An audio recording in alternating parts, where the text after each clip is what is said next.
Hello, it's Grammy. I just got in the car, got buckled in. I'm headed to town. I didn't want to fix oatmeal. I didn't want to fix me egg and grits.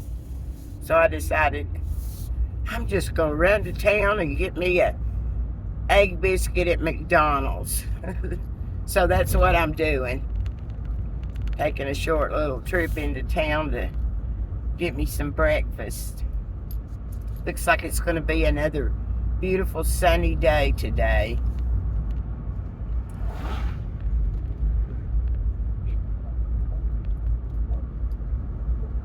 I didn't even want to make coffee this morning. So I'm going to get me a cup of coffee also.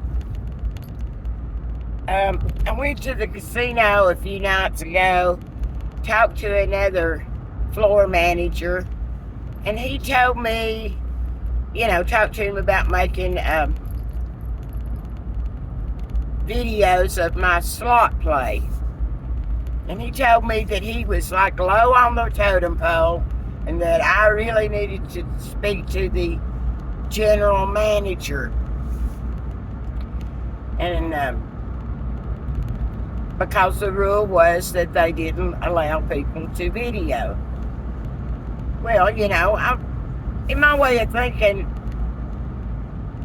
I think they need to change that rule. I mean, plenty of people make slot machine videos, and plus it would be good advertisement for Cherokee Harrah's in Cherokee and Harrah's Cherokee in Murphy, River Valley. Anyway, after we talked a little bit, he told me the general manager was Lumpy Lambert. Well, I don't know him personally, but my husband knows him. Anyway, he told me that I should write him a letter and explain to him, how I felt about it. So last night I sat down and I wrote him a letter. So I'm going to mail this today and see if I get any response from him. Because I do feel like they need to sit down and reevaluate their rule. It would be good for them. And of course it'd be good for me because it's kind of a little dream that I have to make slot machine videos since I like to play anyway. I'd like to put them on my YouTube channel. Also, I got to turn in a prescription while I'm in town.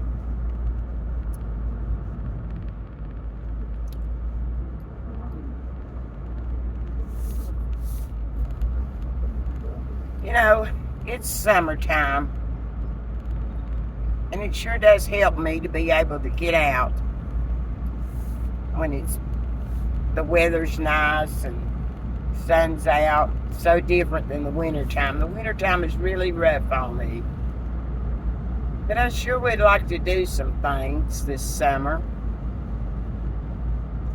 But, I don't know what it is I can do. But I'm going to keep working at it. My friend and I have been to the flea market for 2 Saturdays now in a row. We're not making a lot of money, but, we're making a little bit. And a little bit's better than none. I'm going to go through some more of my stuff and see what I can part with. I really have a hard time letting loose of some of my treasures because I have, through the years, tried to get rid of things. And I don't want to load up a bunch of stuff that most people, don't have any interest in or wouldn't want to purchase. Some things that I like, my little painted jars and some of my dishes and things like that. Most people they're not interested in that. They don't want to spend their money on that. And the unique things I have, those are the things that I have a hard time turning loose of. And I have older things that I would like very much for my children to keep, or, at least leave them for them to decide if they want to keep or not. Also, I've been thinking lately, like I've told y'all, I am 71 years old, and house cleaning and doing that kind of things in the house, it's really getting hard for me to do. I mean, I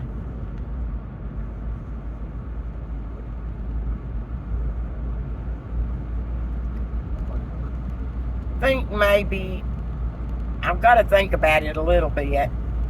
Maybe talking with someone about if there's a way that I could get some help to have someone come to my house maybe once a week or once every 2 weeks and, do things like my vacuuming and mopping my kitchen floor or scrubbing my bathroom. Maybe change the sheets on my bed. Some of the harder things, that you don't do every day. But when I do have to do them, I mean, it's getting really hard on me. So I've been thinking about that. That would give me a break from chores.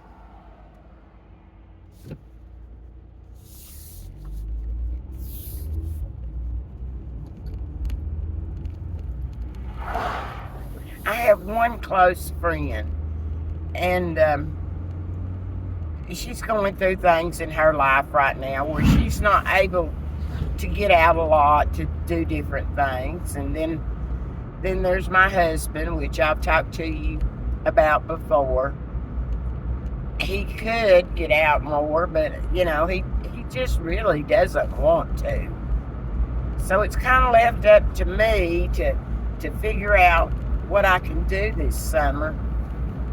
I do enjoy going to the flea market. That gets me out, and we, my friend and I, we spend time together, and we both enjoy that.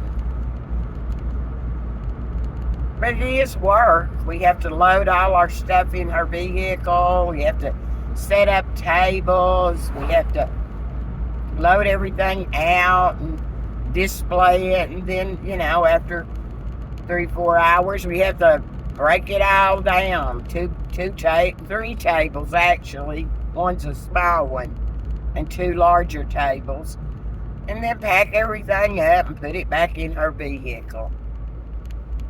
So by the time, and on the hot days, it's it's hot. So by the time we do all that, we are so beat at our age. Just tired.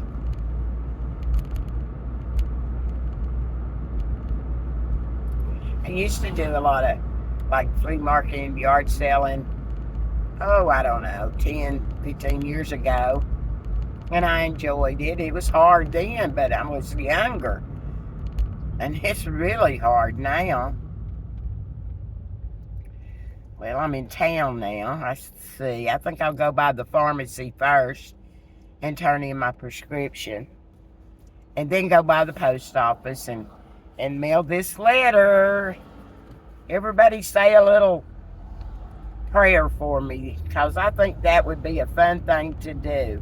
I wouldn't get to go a lot because I don't have a whole lot of money, but when I did get to go, I could make a video. I think that would be fun. But because they don't allow it now, I've not been able to really do that.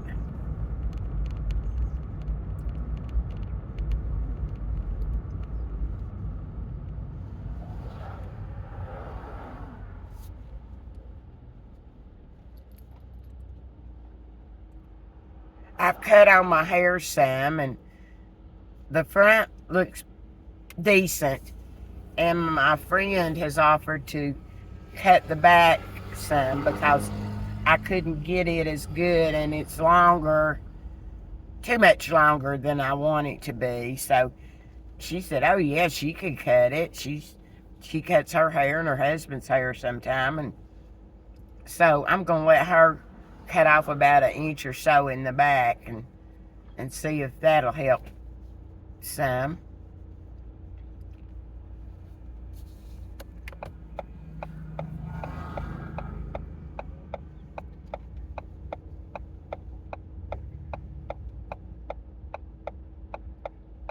I'm right here at Walgreens.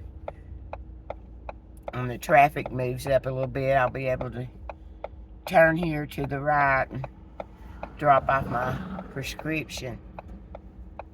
They've been working on this main intersection here in town. Looks like they've about got it done, and it is better than it was, which that's a good thing.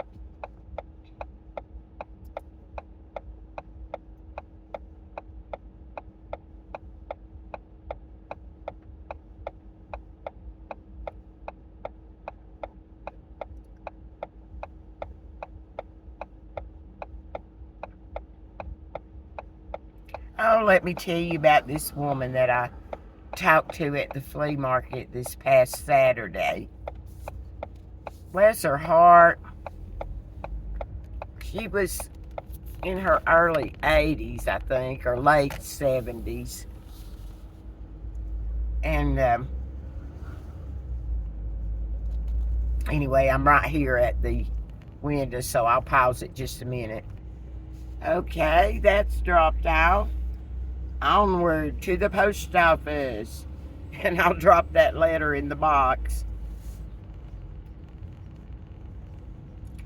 So anyway,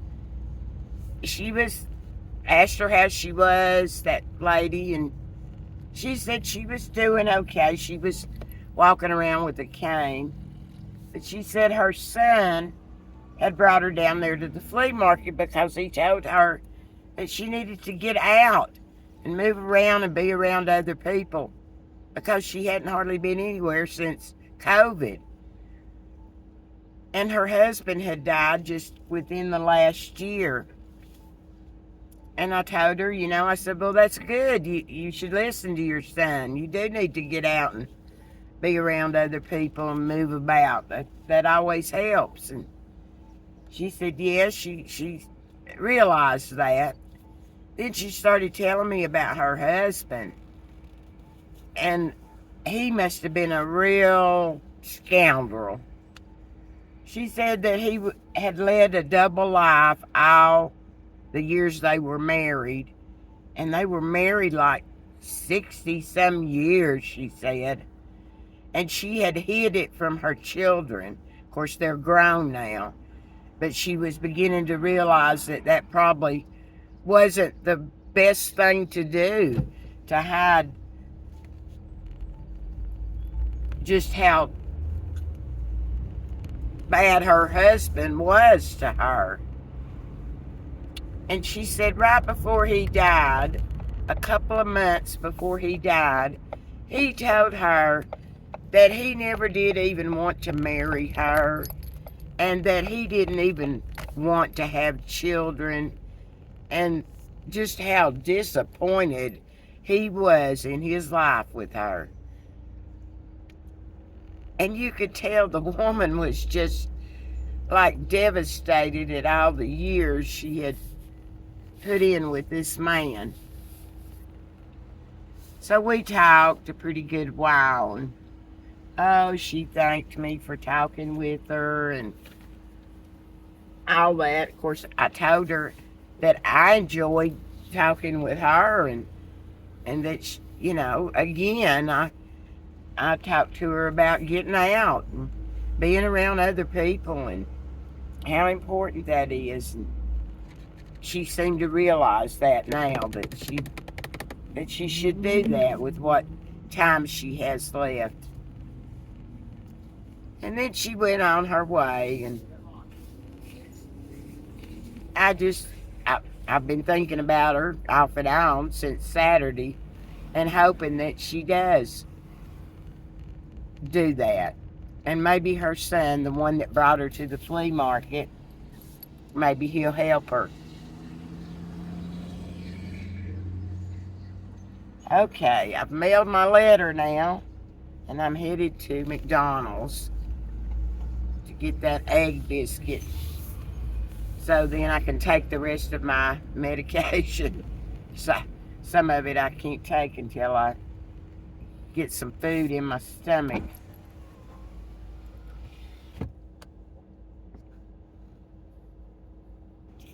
Okay, I'm pulled over here so I can put my cream in my coffee.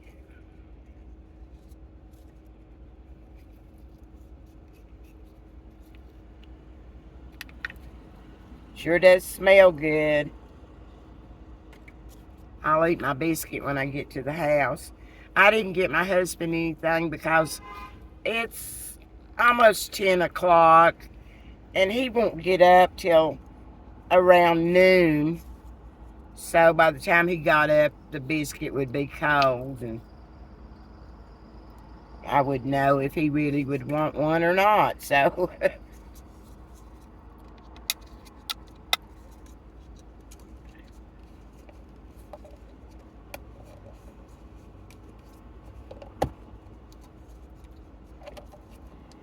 I don't know if everybody else has a problem with some of these younger people or even older people that are working at these fast food places anymore, or if it's just in our area. But it seems to me like they're not getting the right kind of training. Maybe it's just me. I try to be nice and I try to be patient with them. But, you know, half the time you have to look at your order to make sure you got the right thing before you pull off from the window, because so many times we've went down the road and got too far away. Well, they won't take it back anyway. If you take the food and then come back and say the order's wrong, they won't take it back. So you need to check it before you drive off, because like I was saying to you, there's been many times we've drove off and the order's not been right. And there's been times where I've ordered iced tea and they'll take my order and they'll hand out my, well, this did happen for sure. They handed me my iced tea and it wasn't, I mean, it just had like 4 pieces of ice in it. And I looked at the girl and I said, this iced tea doesn't have hardly any ice in it at all. You know, when it's hot out or whenever you're wanting a nice cup of iced tea, you expect to have ice in it. Well, she wouldn't take it back. She said, well, once we put it through the window, we can't take it back. And I just, you know, I just said, well, I said, remember next time that when people order an iced drink, they would like ice in it.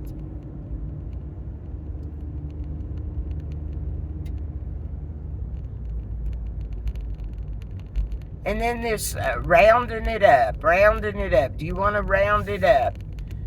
Well, I do. If it's above 50 cents, the change, I will round it up.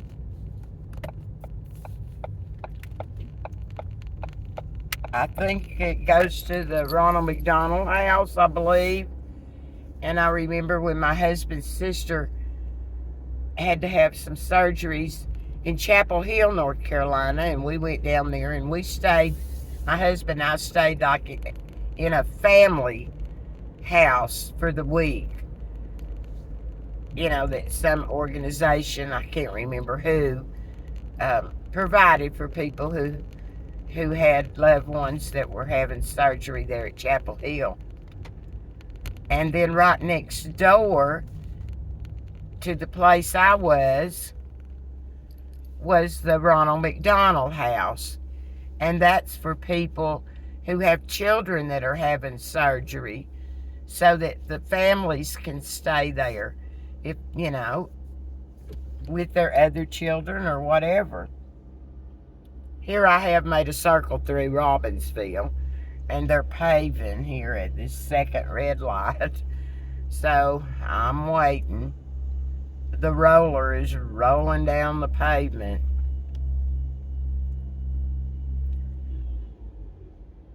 Sometimes that's one of my pet peeves too. I know they have to wait for good weather to do road work, but it looks to me like they could do it,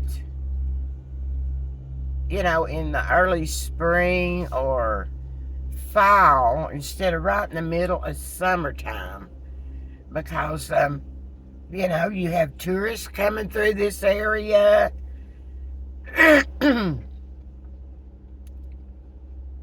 And here they are working on the road right here in town, which I'm glad they are. I don't mean to be grumbling about that too.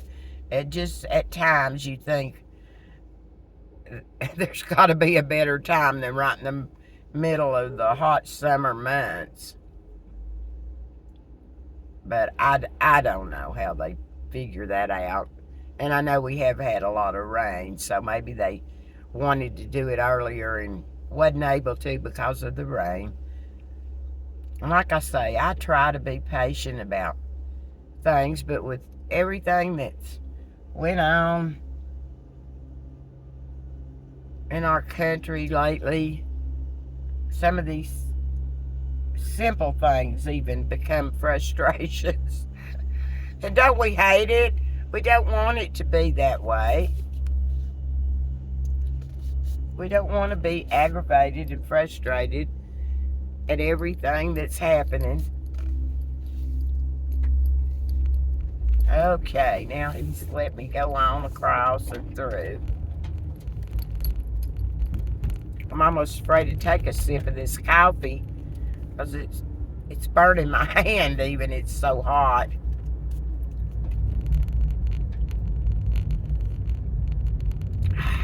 Oh, it's good.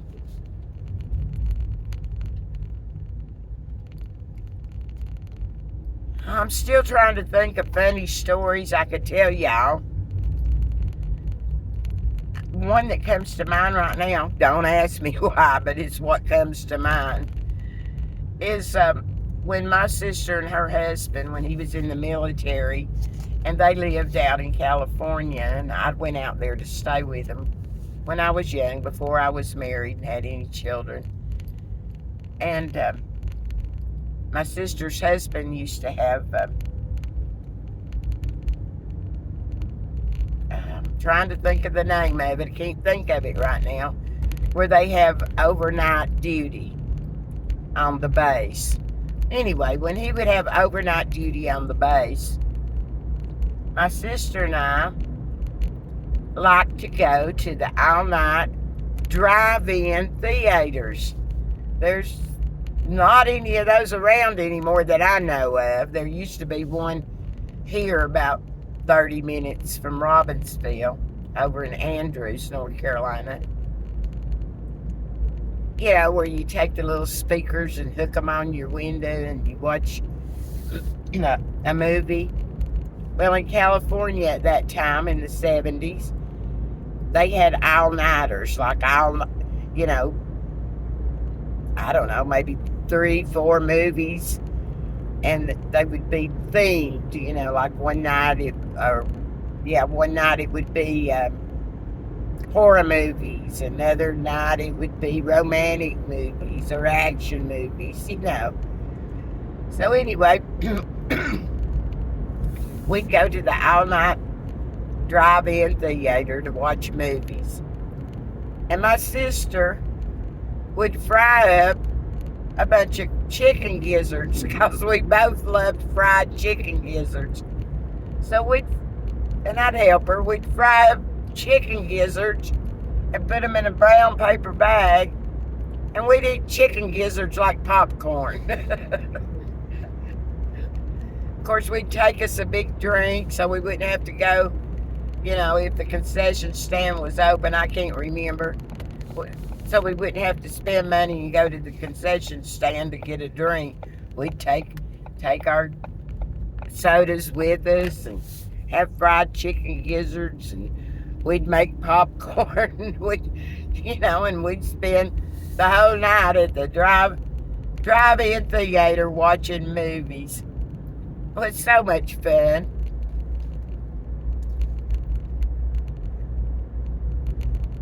I can remember seeing a movie called Two-Lane Blacktop. I don't know if any of you know what that is, but do you know the singer James Taylor? Well, way back in the 70s, he made a movie, Two-Lane Blacktop. It was like a B movie. It wasn't very good, but I really liked James Taylor at the time. And that Two-Lane Blacktop, part of it was filmed right here at Graham County on the Dragon, which I've talked about before, is the real curvy little road that goes into Tennessee where all the motorcycles come. So part of the movie was filmed at what they called Deals Gap Motorcycle Resort, but back then it was called probably Moody's. I believe it was Moody's Restaurant and Gas Station. So part of it was filmed there, and then some of it was filmed going across that curvy road.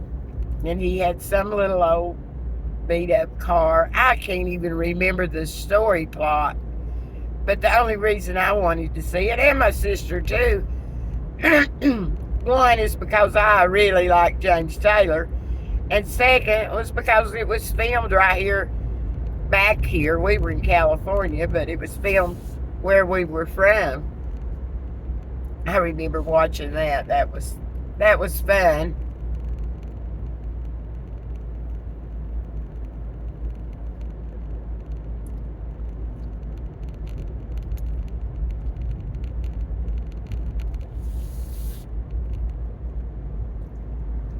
There at where that motorcycle resort is now, just out from it is what they call Schuler's Lake. It's a man-made lake, just kind of hid back in the mountains, and some people own homes out there. Well, when I was younger and working at Tapoca Lodge, when we'd have our break between breakfast and lunch before dinner time started, that's when I was a waitress, we'd go out to Schuler's Lake, a lot of us that were working, and go swimming. And that was before there was a lot of, or more houses than what there are now. There was just a few out there, and you could go out there and swim, and they used to keep it cut back, it wasn't as weeded and overgrown as it is nowadays, or the last time I was there. But we'd go out there and go swimming at Schuler's Lake.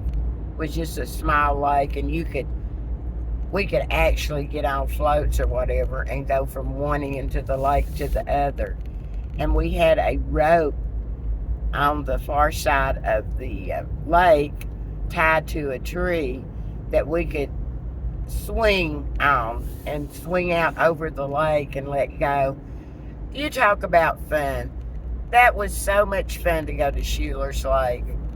I mean, it was just like our own private little lake that we could go and just have a good time. And it reminds you of some of these country videos you see, music videos where they show these young people, maybe swinging on ropes over lakes and stuff. Well, we actually did that, and it was a blast.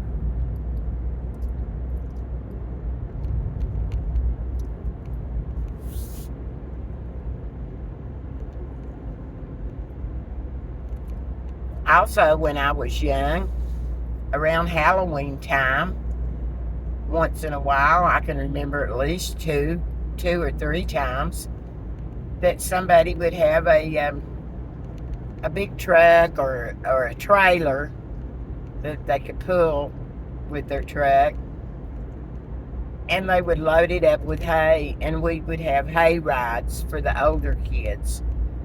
because we do it in the evening, like on Halloween. The younger kids, little kids, they weren't allowed, but this was for the older kids. I'd say, 7th, 8th grade through high school. That was a lot of fun too, hay rides. And sometimes in the wintertime, we would all go sledding. Of course, we didn't have fancy sleds. Sometimes we'd use cardboard. Sometimes we'd use tires, old tires. I do know of a few people that used car hoods. Of course, that's really dangerous. But back then, that's what we did. I had this pair of granny boots, and they had like plastic soles on them and heels. And I discovered one time when we were sledding, and what we'd do, we'd go in the evening and build a big bonfire and sled. So I discovered that these granny boots, which weren't very good in the snow, but because they had the plastic soles and the plastic heels, if I squatted down just right, I could sled on those granny boots. Oh my gosh. It was just like I was part of the sled, It was fun though. But I wore those little granny boots out. Absolutely wore the heels down to almost nubs. And the truth of the matter is, I got those granny boots. We had this little country store. It was called Bassett Jenkins's. And he had shoes in there. And some of the shoes he had in his store, I guess they'd been in there for 20 or 30 years. And once in a while I'd go back there, when I got older, and look through those shoes. That's where I found those granny boots. And in the early 70s, that was kind of a style, lace up granny boots. And these were the actual old granny boots. And I had begged my mother if I could have them. I don't think he charged too much for them because they were so old. But I actually wore those to school. And then I wore them out sledding. But that's a little funny story. Things that I remember from back when I was young.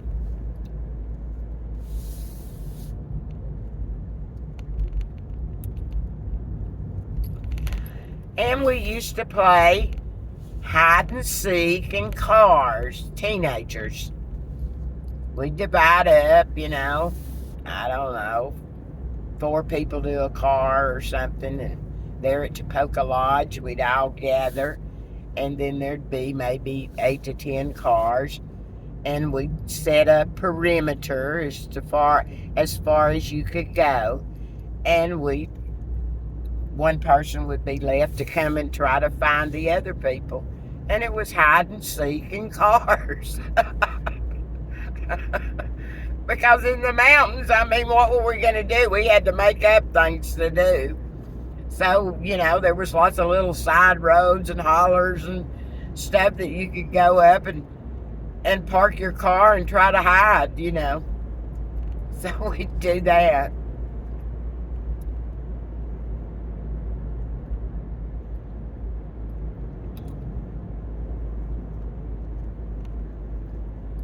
Getting close back to the house now. I'm kind of glad I made this little trip this morning. Just to get me out, get my breakfast, didn't have to cook anything or fix anything.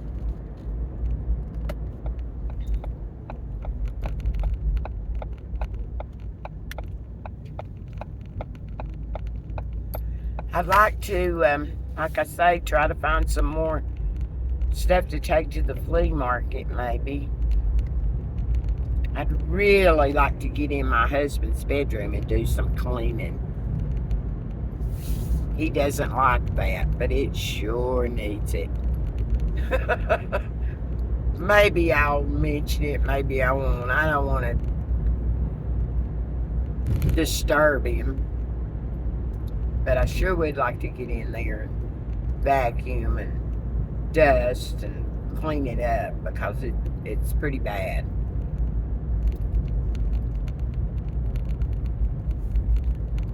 I've got a couple of those flowers that I bought and planted. I guess about 3 or 4 of them. That the bugs have just eat down to a nub. And I had a little bit of the insect spray to put on your plants and things left over from last year, but I did buy some more. But until I was able to buy the new bottle, I just used what was left. So evidently it wasn't enough. And I don't know, they didn't bother a lot of my plants, but there was certain flowers that evidently they just loved, and they ate to the nub. So I'm thinking about maybe getting to maybe Lowe's or Walmart or somewhere and trying to buy me, a few more little flowers to replace the ones they eat up. I'm thinking they might come back, but it might take 3 weeks for them to come back because maybe the roots are okay. So I'm here at the house. Hope everybody has a good day today. And I'm going to do my best to have a good day today. Love to I love you. And remember that life's worth just keeping on and trying to make the best of it. So I'll talk to you later and let you know if I've come up with anything new. So have a good day, Grammy.